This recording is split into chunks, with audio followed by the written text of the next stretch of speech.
Hello everyone, and welcome to my YNR Trends channel. I hope everyone is having a wonderful day. Before we begin, please hit the subscribe button and give this video a thumbs up. The gentle hum of the penthouse was a lie. It was a veneer of tranquility stretched taut over a chasm of betrayal so profound that Audra Charles could still scarcely believe it had not swallowed her whole. She stood at the floor-to-ceiling window, a crystal tumbler of amber whiskey clutched in her hand, not for the taste but for the heat, a small internal fire to combat the ice that had taken root in her veins.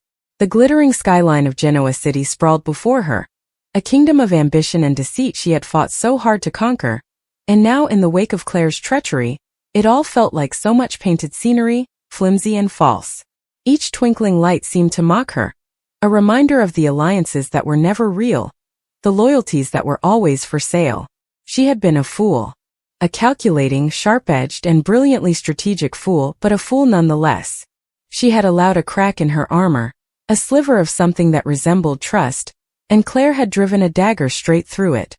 The deal with Jabot, the one she had meticulously built, the one that was supposed to be her unassailable triumph, lay in ruins, scattered by the hurricane of Claire's duplicity. It wasn't just the professional setback. Those she could handle. She was Audra Charles, a phoenix who had risen from ashes more times than she could count. No, this was different. This was personal. It was the utter demolition of the one fragile bridge she had tentatively extended toward something resembling camaraderie, a connection she had, against her own better judgment, begun to believe might be genuine. The memory of the confrontation played on a vicious loop behind her eyes, the cool, almost pitying look in Claire's eyes as the truth came out, the way she had cited some higher loyalty to the Newmans, as if that justified the nuclear option she had taken against Audra. The humiliation was a physical burn on her skin. She had been outmaneuvered, and not in a fair fight, but in a back-alley ambush. And the most galling part, the salt in the wound, was knowing that Claire would likely face no real consequences. She was tucked safely under the vast, powerful wing of the Newman family, her betrayal reframed as loyalty, her sabotage forgiven as fierce protection. Audra took a long, slow sip of the whiskey, letting it sear its way down her throat. The initial blinding rage had subsided, leaving behind something colder, harder, and far more dangerous. A resolve forged in the fires of this profound betrayal. She would not scream, she would not weep, she would not issue empty threats. Those were the tools of the emotional, the reactive, the weak. She was none of those things. She was a strategist. And every good strategist knew that the most potent retaliation was not to destroy your enemy's resources, but to acquire them for yourself, to turn their greatest asset into your own. And in the intricate, high-stakes chessboard of Genoa City, Kyle Abbott was a very significant asset. Kyle. The thought of him was a complicated knot in her stomach. Handsome, sharp, and currently adrift. A prince of a corporate empire feeling the sting of his own diminished status.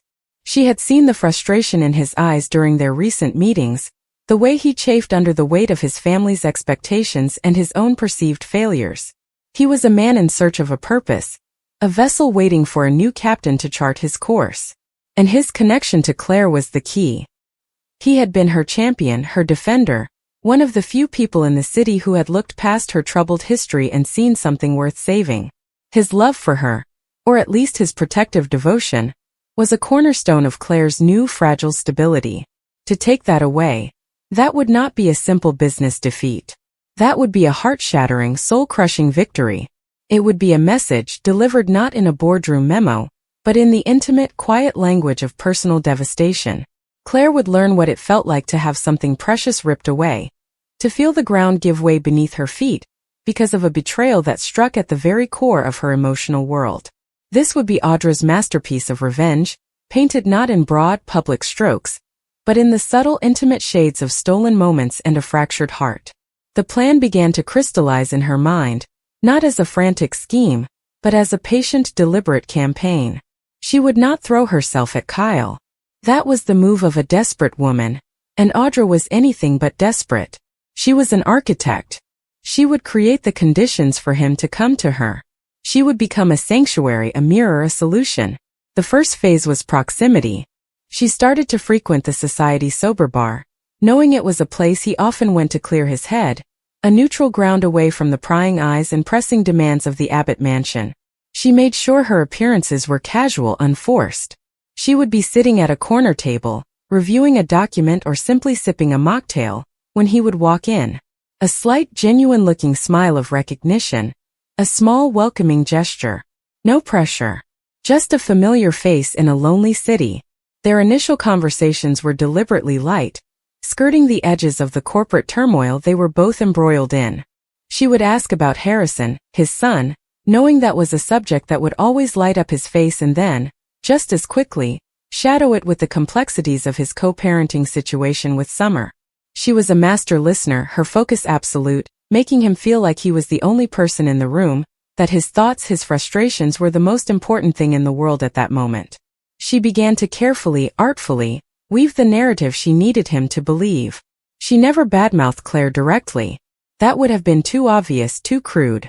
Instead, she expressed a carefully curated version of her own hurt. I truly thought we were building something, you know? She would say one evening, her voice soft, laced with a vulnerability that was as calculated as it was convincing. She would look down at her glass, a portrait of dignified pain. I misread the situation entirely. I suppose in this town you should always expect the knife, but it still surprises you when it finds your back. She was framing herself not as a vengeful rival, but as a fellow victim of Claire's hidden agendas, a kindred spirit in disillusionment. She positioned her own ambition as transparency. I am who I am, I want what I want, and I'm upfront about it, creating a stark, implicit contrast with Claire's perceived deception. She was building a bond forged in the shared experience of betrayal, making Kyle feel that she, Audra, was one of the few people who could truly understand the confusion and disappointment he must be feeling. She was validating his doubts without ever giving them voice herself. The turning point came on a rainy Tuesday evening. Kyle found her at their usual spot, his shoulders slumped, his energy visibly drained. The Abbott family had just had another contentious meeting about the future of the company, and Billy's relentless push for a more aggressive, almost cutthroat direction had clashed violently with Kyle's more measured, legacy-focused approach. Jack, as always, was playing the mediator, but the fissures were deepening. Sometimes I feel like I'm shouting into a void in that company, Kyle confessed, the whiskey in his glass swirling like his turbulent thoughts. My own ideas, my own vision. It's like they just get lost in the shadow of my last name. Audra leaned forward, her eyes capturing his, holding his gaze with an intensity that was both comforting and electrifying. I know that feeling better than you can imagine, she said, her voice a low, intimate murmur. Being told to wait your turn, to be patient, to fall in line. All while watching others make moves that undermine everything you're trying to build. You have a fighter's spirit, Kyle. I've seen it. It's one of the first things I noticed about you. It's a shame they seem so determined to tame it. In that moment, she was not just a colleague or a casual acquaintance. She was his confessor, his champion. She was reflecting back to him the man he wanted to be, the powerful, decisive leader, not the sidelined prince. The affair began not with a dramatic declaration, but with a quiet inevitability. It was a late night at the office, the building empty save for the soft whir of the climate control and the distant hum of the city. They had been working on a counterproposal to a Newman initiative, a project that was just for the two of them, a secret alliance that felt thrilling and subversive. The chemistry had been building for weeks, a palpable tension that hung in the air between them whenever they were together. As he walked her to the elevator, he placed a hand on her arm to stop her. The touch was electric. Audra, he said, his voice thick with an emotion he could no longer contain. She turned, her expression a perfect blend of surprise and longing, a look she had practiced in the mirror until it appeared utterly spontaneous. She didn't say a word. She simply looked into his eyes, allowing him to see the vulnerability, the attraction, the shared understanding she had so carefully cultivated. When he kissed her, it was not an act of aggression but of surrender, on both their parts. For him, it was a surrender to the desire and validation she offered. For her, in that singular moment, it was a surrender to the intoxicating thrill of the game. The sheer power of knowing the first domino had fallen. The kiss was a weapon, and it was flawlessly deployed. What followed was a whirlwind of stolen moments that felt, to Kyle, like a lifeline. Secret dinners in out-of-the-way restaurants, late-night conversations in her pristine, impersonal penthouse that felt more like a home than his own sprawling estate, passionate encounters that were as much about emotional escape as physical release. With Audra he felt powerful. She consulted him on decisions, praised his instincts, made him feel like he was the brilliant strategic mind he had always believed himself to be. She was his escape from the constant pressure of his family, from the lingering guilt over his fractured relationship with Summer, and from the creeping, unsettling doubts about Claire's increasingly secretive behavior. Audra, in stark contrast, was an open book, a book that seemed to have been written exclusively for him. She shared stories of her own difficult past, carefully edited tales of struggle and survival that highlighted her resilience and her deep-seated desire for a partner who was her equal, her match in every way. She was building a fortress around his heart, brick by meticulous brick, and inside that fortress, she was the only occupant. Inevitably, the outside world began to intrude. Whispers started to circulate through Genoa City's incestuous social circles. A sighting here, a suggestive comment there. Summer, ever protective and intuitively suspicious, was the first to voice her concerns to Kyle, which he immediately dismissed as her typical jealousy and inability to move on. This, of course, only pushed him further into Audra's waiting arms, reinforcing the narrative that she was the only one who truly understood him. The tension came to a head at a Newman Abbott charity gala, a den of vipers dressed in silk and tuxedos. The air was thick with unspoken accusations and sidelong glances. Claire, looking pale and anxious, tried to pull Kyle aside for a conversation, her eyes pleading. But Audra was there, a vision in a sleek crimson gown, her hand resting possessively on Kyle's arm. When Claire approached, Audra didn't retreat. She met Claire's gaze with a cool, almost imperceptible smile, her eyes conveying a message that needed no words. I have what you want. I have him. In that moment, under the glittering chandeliers, the truth passed silently between the two women.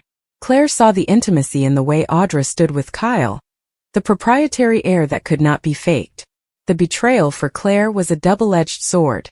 Not only was Kyle being unfaithful, but he was being unfaithful with the one woman who had proven to be her most duplicitous enemy. The devastation on Claire's face was a work of art, and Audra drank it in like fine wine. This was the moment. This was the payoff. The subsequent confrontation between Kyle and Claire was everything Audra could have hoped for and more. It was explosive, tear-filled, and final. Claire, heartbroken and furious, laid out all of her suspicions, her voice cracking with emotion. Kyle, caught between guilt and a newfound defiance born of Audra's influence, did not deny it. Instead, he turned the tables, accusing Claire of being distant, of keeping secrets with the Newmans, of not being the person he thought she was. He threw Audra's carefully planted insinuations back in Claire's face, framing his infidelity not as a betrayal, but as a natural consequence of her own failures. He was using Audra's language, fighting with Audra's weapons. When he walked out on Claire, the sound of the door closing had the grim finality of a tomb sealing shut. He went straight to Audra's penthouse, his emotions a raw, chaotic storm of anger, guilt, and liberation. She was waiting for him, calm and serene, a safe harbor in his self-created tempest. She took him in her arms, offering comfort without judgment, solidifying her position as his primary source of solace. As he held her, murmuring about starting fresh, about a future where they could be a powerful team, Audra looked over his shoulder, her eyes reflecting the city lights. A slow, triumphant smile spread across her face. The victory was complete. Claire was utterly broken, left with nothing but the ashes of a relationship she had believed was her redemption. Kyle was now hers, his loyalty transferred, his heart and his influence now instruments of her will. In the days that followed, a quiet, chilling realization began to settle over Audra. The victory party in her mind was over, and in the silent aftermath, she was left alone with the prize she had so ruthlessly won. Kyle, now officially separated from Claire and spending most of his time at her penthouse, was talking about the future with a fervor that should have been intoxicating. Merging their ambitions, becoming an unstoppable power couple, taking on both Jabot and Newman from their own formidable platform. He was in love, or in a very convincing facsimile of it, and he saw a brilliant, shared future laid out before them. Audra listened, she smiled, she nodded in all the right places, but a strange hollowness had begun to echo inside her. The game had been the thing. The meticulous planning, the psychological manipulation, the exquisite thrill of the chase, that was what had fueled her. Now that the hunt was over, the trophy felt ordinary. The passion she saw in Kyle's eyes was for a woman who did not truly exist, a carefully constructed phantom designed to ensnare him. When he touched her, she sometimes had to fight a flinch, a subconscious recoil from the very intimacy she had worked so hard to create. She watched the fallout from her scheme ripple through the city with a detached sense of observation. Claire was a ghost of her former self, her spirit visibly shattered, and while the public humiliation was satisfying on a professional level, it now carried a faint, unpleasant aftertaste. The sheer totality of the destruction was, perhaps, more than she had bargained for. Kyle was becoming clingy. The very vulnerability and neediness that had made him such an easy target was now becoming tedious. He sought her constant reassurance, her validation for every decision. The powerful leader she had reflected back to him was receding, replaced by a man who seemed to need her as a crutch. The intoxicating sense of power was fading, replaced by the banal realities of a relationship built on a foundation of sand and secrets. She had taken his love as she had set out to do, but now she was responsible for it, burdened by the very emotion she had weaponized. One evening as they sat on her sofa, Kyle speaking animatedly about a new business idea, his hand resting on her knee, Audra felt a profound and unsettling emptiness. She had achieved her goal. She had avenged the betrayal, humiliated her enemy, and secured a powerful and devoted ally. She had won. So why did it feel so much like a loss? The love she had stolen was not hers to keep. It belonged to the character she had played, and maintaining the performance in perpetuity was a life sentence she hadn't fully considered. The shock of her own success was not a jolt of excitement, but a slow dawning dread. She had proven she could take anything she wanted, but in the taking she had forgotten to ask herself if she truly wanted it. The revenge was complete, the spoils were hers, but as she looked at Kyle's trusting, hopeful face, she understood the true cost. She had shattered Claire's world and captured Kyle's heart, but in the process, she may have inadvertently locked herself in a gilded cage of her own making, a prison where the only thing more dangerous than her enemies was the man who loved the illusion she had created, an illusion she would now have to uphold forever, or watch her entire victory crumble into dust. The game was over, but a new, more exhausting and complex game had just begun, and for the first time, Audra Charles was not entirely sure she knew how to play it, or if she even wanted to. The restless tension in Genoa City had been simmering for weeks, but when the truth about Claire's betrayal came crashing down, it shattered the delicate balance between love, loyalty, and vengeance. Kyle had been caught in the middle of a whirlwind, believing that his devotion to Claire would lead to something lasting, something genuine, only to watch as her carefully woven web of deception unraveled in front of him. He had given her his trust, his heart, and the benefit of the doubt more times than he could count, and yet every sign pointed back to the same chilling reality. Claire had never truly been honest with him. The betrayal stung deeper than Kyle had expected, cutting into his pride as much as his heart. He had always thought he could read people, that his instincts would never lead him down the wrong path, but Claire's actions had exposed a vulnerability he hadn't realized he still carried. To be misled so profoundly left him both furious and hollow, a man lost in the shadows of a love that had crumbled before it could flourish. And then, like a storm cutting through the wreckage of a fallen tree, Audra made her move. She had always been a figure of intrigue in Kyle's orbit, someone who embodied equal parts danger and allure. She understood ambition, she understood hunger, and most of all, she understood the sting of betrayal, having lived through her share of it in Genoa City's ruthless game of power and passion. Where Claire had left Kyle broken, Audra saw opportunity, not just for herself but for him. She had a way of listening that didn't feel like judgment, a way of leaning in close that made every word sound like a secret meant only for him. For weeks, she had been watching quietly, assessing when the cracks in Kyle's relationship with Claire would widen into a chasm too deep to repair. Now that it had, she didn't hesitate. First, Kyle resisted. He told himself that Audra was the last person he should turn to, that she was cunning, self-serving, and more dangerous than anyone in his life. But the heart rarely bows to logic, and the more he tried to shut her out, the more her presence pulled him in. She didn't lecture him about being naive, She didn't condemn him for falling into Claire's trap. She simply reminded him, with every look and every whispered word, that he deserved better. Audra had a talent for making him feel like he wasn't defined by his mistakes, like he could shed the weight of betrayal and become something sharper, stronger, even reckless if he chose to.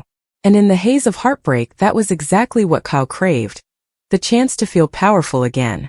Claire, meanwhile, wasn't blind to what was happening.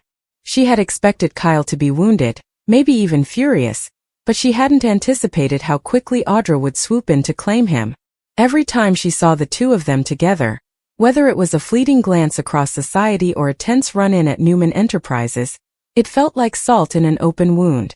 Claire had believed she could repair the damage, that her explanations and apologies might eventually soften Kyle's heart.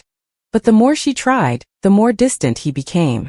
And behind that distance, Audra was waiting, patient but persistent, feeding the flame of a new connection that threatened to consume everything Claire had once held.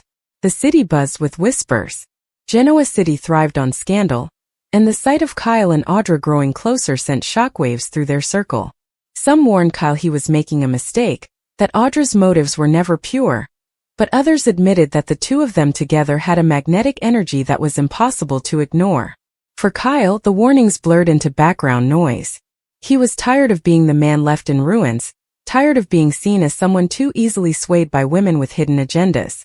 With Audra, he could rewrite that narrative. She was bold where Claire had been cautious, she was fiery where Claire had been calculating, and she made him feel alive in a way he hadn't felt in years. But beneath the passion was an undercurrent of danger. Audra's move wasn't entirely about love or comfort. It was about possession, about seizing an advantage where others had faltered. She knew exactly how much it would wound Claire to see Kyle in her arms, and the thought of watching her rival unravel brought its own satisfaction. For Audra, this wasn't just about affection, it was about victory. And for Kyle, caught in the middle of a storm he couldn't yet fully see, it was about survival. He was clinging to the one person who made him feel like the betrayal hadn't destroyed him completely, even if that person might one day wield his vulnerabilities against him. The war between Claire and Audra was only just beginning, but the battleground had already been chosen. Kyle's heart, scarred and uncertain, had become the prize neither woman was willing to surrender.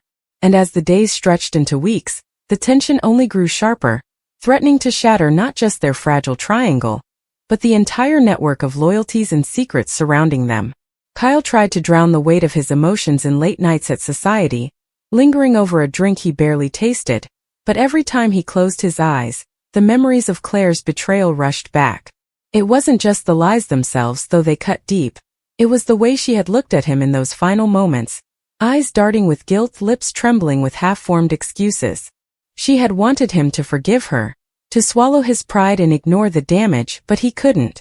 Something inside him had snapped, and once that thread of trust was gone, there was no pulling it back together.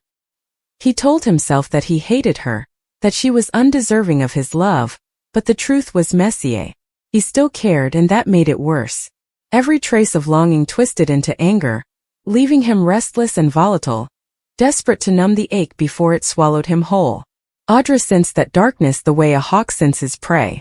She found him one evening slouched against the polished bar, his tie loosened, his shirt undone at the collar, looking more vulnerable than she had ever seen him. She didn't ask permission to sit. She slid into the chair beside him as though it had been waiting for her. Kyle barely turned his head, but he didn't push her away either, and that was all the invitation Audra needed. "You don't deserve this," she murmured, her voice low, soft but edged with steel. "You gave Claire everything and she threw it in your face. Let her live with the weight of that mistake. You